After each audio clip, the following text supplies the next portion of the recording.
Hey guys, Jude here, and in today's episode of Tekken Troubles, we're looking at Anna Williams and how to deal with her Chaos Judgement stance. So first things first, let's look at some of the properties she has during the stance.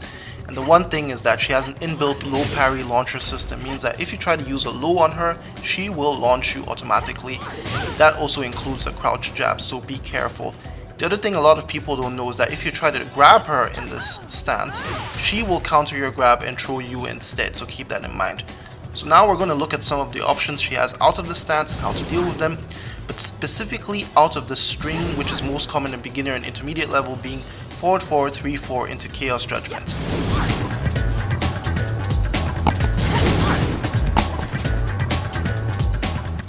So if Anna presses back 3, she can manually go into Chaos Judgement stance or Chaos to Go stance, but in many cases it's going to come out of a string, transition from a string. So pay attention to some of these here, which are the various transitions she can use to get into the string. However, as mentioned before, we're specifically going to look at forward forward 3-4 into Chaos Judgement.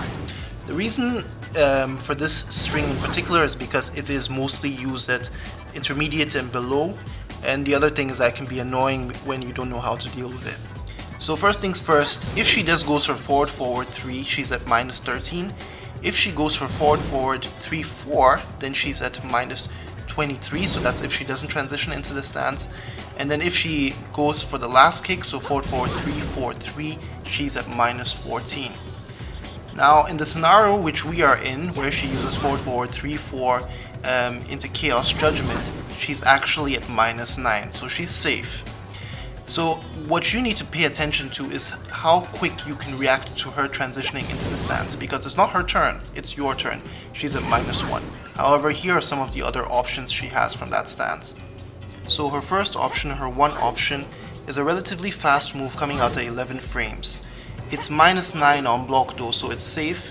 However, it is a high, so it is duckable. But it's also steppable to the right. Her next option is her 2-1 option, which is a high mid string that is also safe on block at minus 7.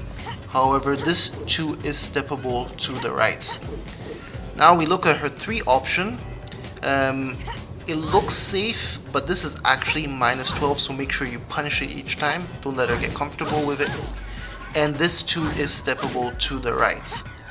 Now we come to something that's not steppable and is quite annoying for a lot of people. This is going to be the most common thing you're going to see, and that is her back down 3-3 option, which is a low high natural string.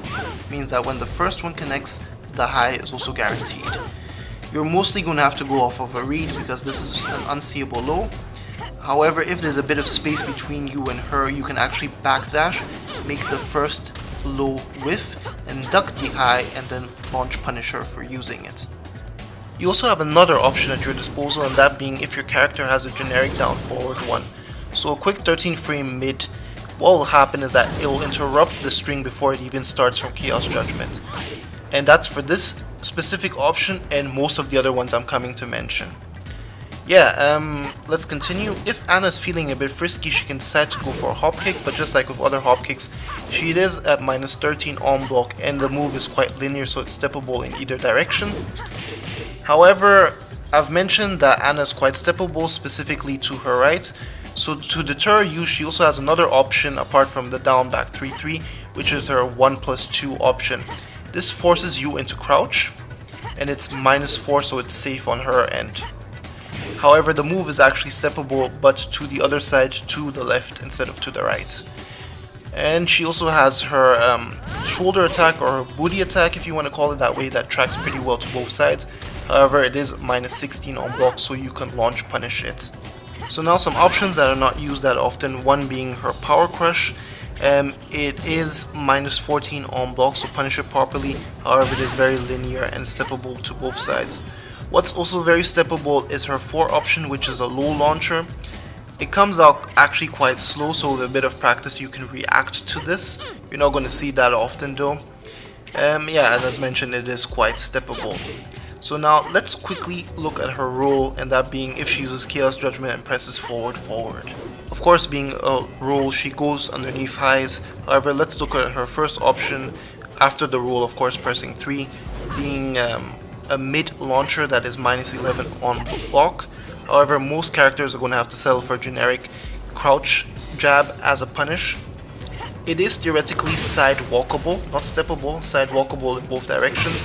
However, your timing has to really be on point, so it has to be in the moment she's coming to transition from Chaos Judgment into the roll. If not, you will still get hit by the move. If your side walking is on point, to deter you from that, she still has her 4 option out of the roll, which is a high launcher, which tracks in both directions, so you can duck it.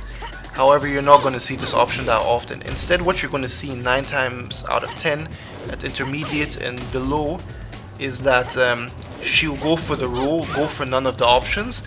However, because she recovers in crouch, she goes for a full crouch mix-up, and in most cases just goes for a full crouch down forward too, which is a low sweep that is minus 21 on block, so launch punishable. And as I said, in most cases she's going to go for this. As a side note, you can side walk it to the left. Of course, if you don't want to deal with any of these rolling things, you can just beat out all of her options with a well-timed generic down forward one if your character has it. Yeah, so that brings us to the end of this video. The only thing I'd like you to take away is that these things are easier said than done, so go into practice mode so that you practice it when she transitions into the stance so that you react quick enough. Of course, Anna 2 is one of the most mix-up heavy characters, so sometimes you're just going to have to guess, and in other cases you're going to have to go off a hard read. Yeah, that brings us to the end of the video. If you liked the video, of course, leave a like. This video turned out a bit longer than usual because there was a lot to go over. Next up is going to be Paul, and that's going to be a much shorter video. Anyway, if you like the content, make sure to subscribe because, of course, I put out content like this all the time. This is your boy Juti, and I'll see you on the next one.